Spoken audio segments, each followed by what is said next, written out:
I am Ferdinand Marcos, and I am the President of the Republic of the Philippines. I stand today on behalf of 110 million Filipinos.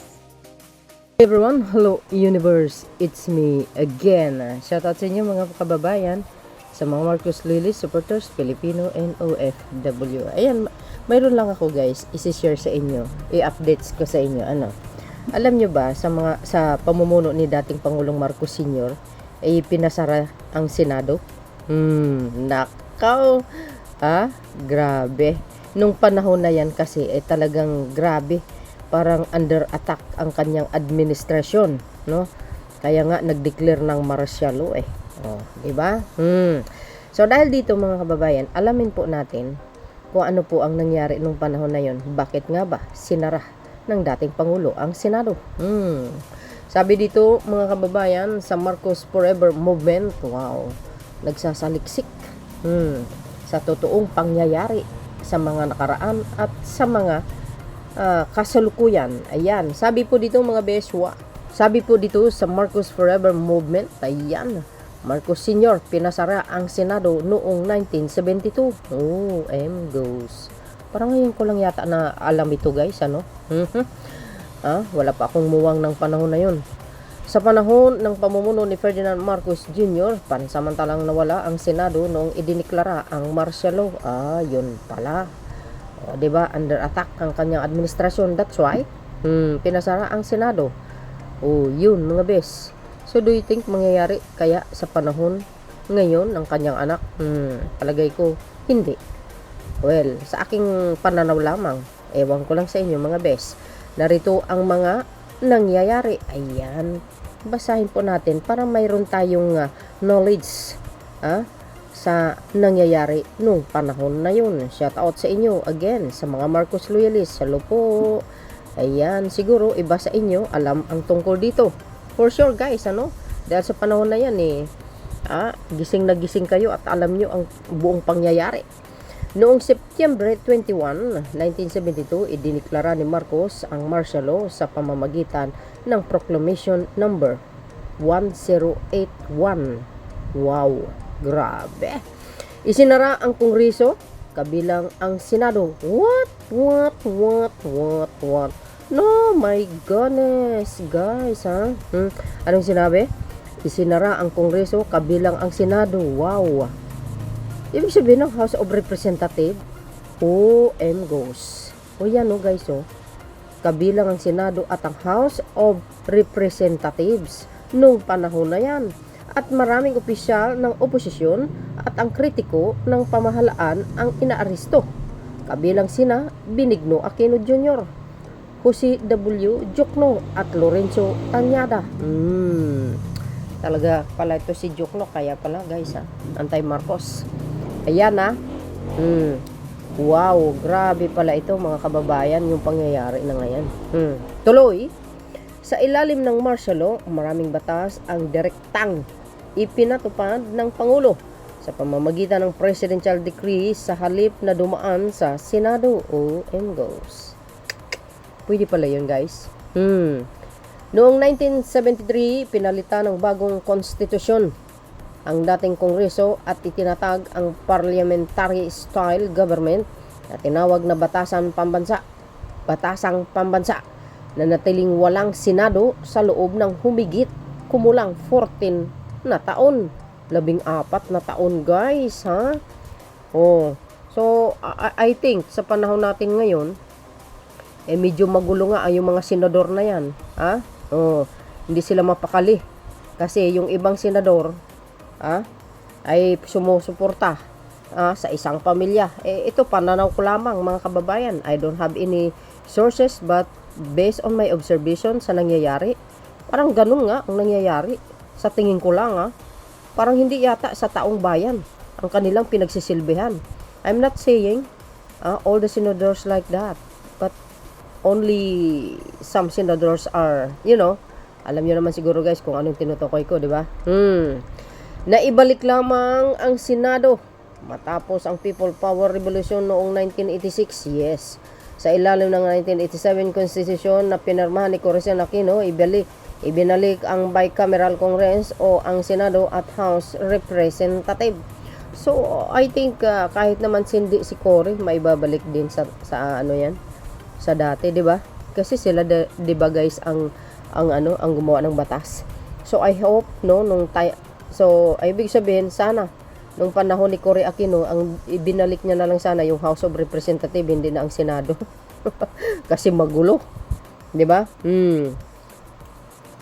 Sabi po dito, tuloy, ayon sa maraming historiador, ito ay panahon naging mas sentralisado ang kapangyarihan sa pamahalaan dahil mas maraming desisyon ang nanggagaling direkta sa Malacanang. Emgos.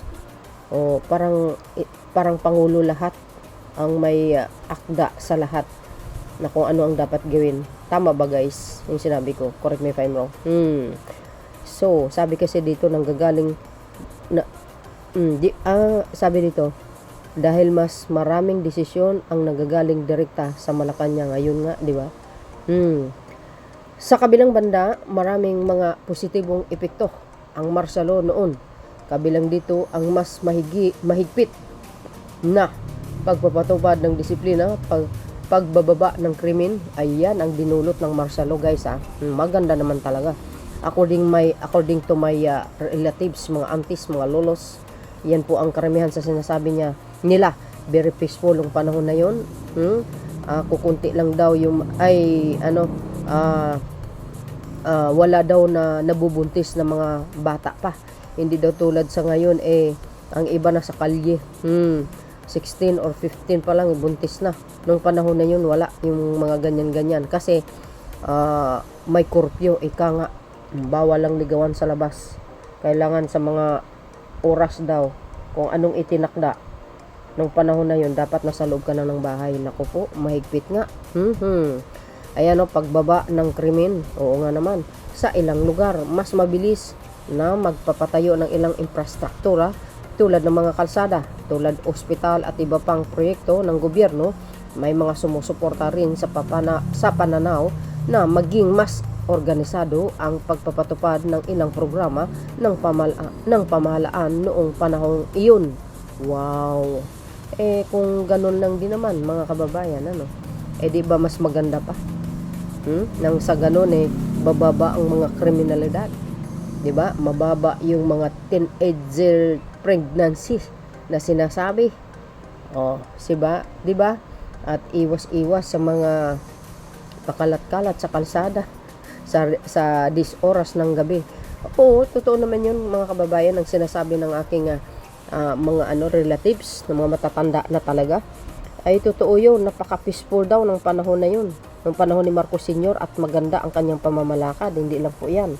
Talagang swak na swak sa bulsa ang mga bilihin. Well, I think the time na yan is 70s, 80s to, at talaga naman magaganda ang kanyang pamamalakad. At sabi pa, pinakamatalinong presidente sa kasaysayan ng Pilipinas, ang dating Pangulong Marcos Sr. Remember guys, napanood ko ang kanyang isang video. But before that, sasabihin ko lang, hanggang ngayon, may mga nananatiling hati ang opinyon tungkol sa martial law. Well.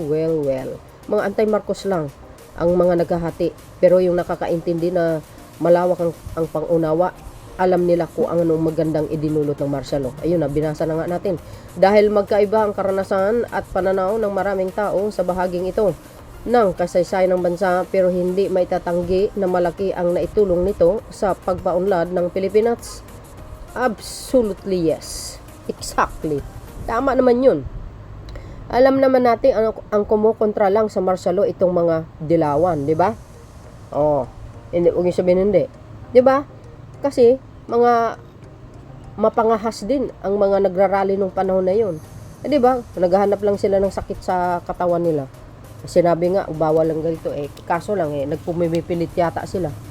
In my own, observe sa mga nababasa ko. I'm not sure kung totoo yun. Pero, sabi ko nga, kung may galit man sa martial law nung panahon na yun, ay walang iba kundi ang mga dilawan. Because they are anti-Marcos. They don't like martial law that time. Parang ang gusto nila kaguluhan. But I think, diba, kung talagang susuriin mo ang pangyayari nung panahon na yun sa martial law, O, wala naman akong kamuwang, guys, pero nagbabasa man po tayo, nangangalap tayo ng mga istorya galing sa mga oldest. So that's why they are telling me that the martial law is a very very peacefully nung panahon, nung time ni ex-President Marcos Sr. at pinakamagaling na pinuno ng bansa sa kasaysayan. Yes.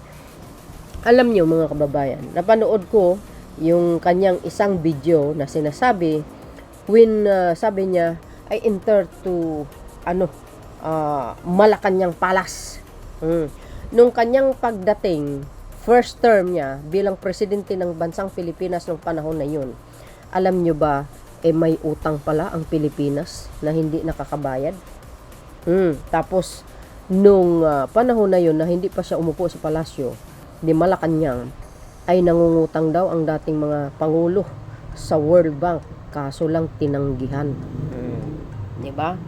So, ibig sabihin, mga kababayan, nung panahon na yun, kulilat ang Pilipinas, walang pera sa kaban. O, diba? Ang tanong, nasaan? Diba? So, ibig sabihin, hindi lang pala panahon, ng mga panahon, ang korupsyon, matagal na pala yan. Dahil mismo, sa galing sa kanya, mga kababayan, may video akong napanood talaga sa kanya. Maganda po yung mga sinasabi niya. Pero nung kanyang pag-upo, first term, mga kababayan, siya po ay nakapag-utang sa World Bank. Kasi in-interview po siya ng international journalist nung panahon na yan. Oo. Pero ang tanong, bakit nga ba ang bilis na makapag-utang? Kasi guys, nung panahon ni Pangulong Marcos Sr., hindi pa siya naging presidente, ay multimillionaire pala yan. Tetrade pala ng ginto. So, ibig sabihin, talaga marami pala siyang ginto nung panahon na yun. Nung siya'y binata. Kaya nga, alam din man po natin lahat, ito si Pangulong Marcos Sr., ay talaga masipag ito, no? At marami siyang proyekto, ang daming legacy na naiwan hanggang ngayon ay pinakinabangan ng mamayang Pilipino. Alam po natin yun, di ba? Kahit alam na natin, ito, nire-recall natin because he is one of the most intelligent leader in this land. Next naman, syempre, ang anak niya natural, di ba? Kaya sabi nga nila, maraming ito si si dating daan, si Brother Soriano na sinasabi. Actually, sabi niya, nung panahon ni Pangulong Marcos Sr., wala naman talagang mga malalaking hospital or malalaking establishmento na ginagamit ng mamayang Pilipino. Wala daw, walang pera. Pero karamihan daw sa mga pinapatayo ng ating mahal na Pangulong Marcos Sr. nung panahon na yung mismong peraan niya ang kanyang ginamit kasi walang pera ang kaban ng bayan nung panahon na yun. Si Brother Eli Soriano ang nagsabi niyan, guys. So I think nung panahon na yan, may kaalaman at nakikita niya ang pangyayari. Kaya that's why sinasabi niya yun sa kanyang broadcast habang siya po ay nag-i-speech sa salita ng ating Panginoon. So ako, naniniwala ako. Kasi walang pera ang Pilipinas ng panahon na yon. Pero saan galing yung mga pera na pinapatayo niya? Health center, kidney center, PGH, ang dami mga tulay, sangkaterba. 'Di ba? Mga university. Ayun ang sabi ni Brother Eli, na mismo pera niya ang ginagamit. O tingnan nyo kung totoo man yun, guys, for sure. Talaga namang mapagmahal sa kapwa Pilipino. Reflection dito sa kanyang anak. Tingnan nyo naman kung gaano ka hands-on tumulong sa mga mamayang Pilipino, especially sa mga hirap. Si Pangulong Marcos Jr., tingnan nyo naman. Sa kabila ng lahat ng kanyang magagandang gawain, kawanggawa, proyekto, malasakit niya sa mamayang Pilipino, binabalahura siya ng mga DDS. Binabastos. Ginagawa ng fake video. You see, kay Jason sa anong ginawa niya. Kaya, nakakalungkot lang. Kung alin pa yung, kung ikaw nga, na mayroon tayong magaling na Pangulo sa kasaysayan, sa katauhan ni Pangulong Marcos Jr., except yung kanyang ama, siya pang ginawa ng masamang, imahe Samantalang yung mga tao na naglalakwatsa lang na walang magawa sa buhay, aba, tumaas ang rating. Saan kayo makakita? Only in the Philippines. Wala kang trabaho, wala kang ambag, puro paninira sa administrasyon, trouble. Lakwatsa lang ng lakwatsa. Pero wag ka, taas ang ratings, ang daming problema sa Pilipinas, pero saan siya? Hahawak ng mic. Ano ang topic? PBBM. O, di ba? Grabe, ano? So, ayan. Senado pinasara ni Marcos Sr. noong 1972. Sarado. So, kailangan na natin isarado. I-abolish na yan ngayon. O, di ba mga kababayan? What do you think? Siguro guys, pag ang mga taong bayan, mag-people power, punuin ang gidsa, palibutin ang Senado, matik yan, maisara yan. O, di ba mga kababayan? What do you think? So, yun. Ay, nako, mahabang istorya about dito sa mag-ama na ito sa kanilang very hands-on sa pagtulong sa kapwa Pilipino at mahal na mahal nila tayo. O, di ba? Tingnan nyo naman. Obvious na ba? Guys, obvious. Nung panahon ni Pangulong Marcos Sr., na kung saan umalis siya, nag-step down sa Malacanang, hindi na siya lumaban kasi ayaw niya na magkagulo. Kung saan na lang siyang umalis, kanya lang, kumbaga, na-frame up siya nung panahon na yun. Sabi nga, dapat uuwi siya ng Ilocos, pero ang ginawa sa kanya, ayun, sinibat siya paputang Hawaii. Ganon ka-traidor ang ating kapwa Pilipino. I'm not saying all, some are. Di ba? No, sa kabila ng kanyang magandang kawanggawa sa pagmamahal sa mamayang Pilipino, yun ang isinukli sa kanya. But that kind of experience, no, na nangyari sa bansang ito, na nagkaroon tayo ng gano'n ng pangyayari, learn and lesson yan sa ating lahat, na hindi na natin muling gagawin yun, na dapat suportahan natin ang mga Marcoses dahil sila lang ang may pagmamahal at may malasakit sa taong bayan, especially sa anak niya ngayon. Di ba? Well, sa anak niya ngayon sobrang talino at saka alam niya ang tama't mali. Hindi gagawa ng isang desisyon kung hindi dadaan sa pagsusuri. Ika nga, di ba? Kaya hindi basta-basta ang kanyang desisyon, mga kababayan. Kaya, tiwala lang. Sapagkat sila po ang inihalal ng ating mahal na Panginoon through election sa pamamagitan ng pagboto ng taong bayan. So, yun mga beswa.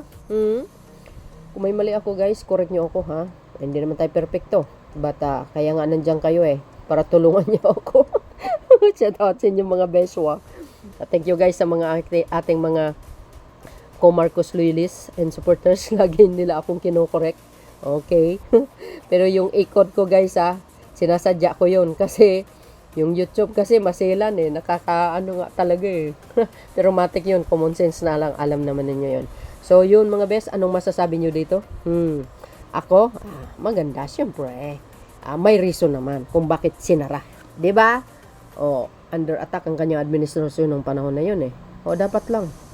At hindi lang naman siya guys nag-implement ng martial law.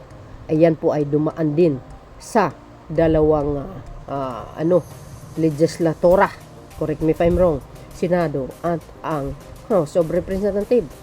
Kung mag-isa niya lang, hindi niya kayang gawin yun. But because of pinadaan niya naman sa proseso, kaya natupad at na-implement ang martial law ng panahon na yon.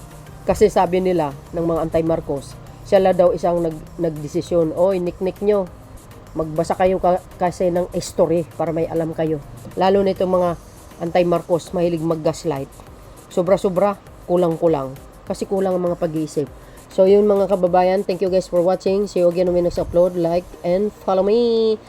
And hit the button bell para lagi kayo update sa aking mga upload videos mga kababayan. Salamat po. Thank you guys sa support. See you again when we next upload. Bye bye bye and babus. God bless Philippines. There's more. Bye everyone.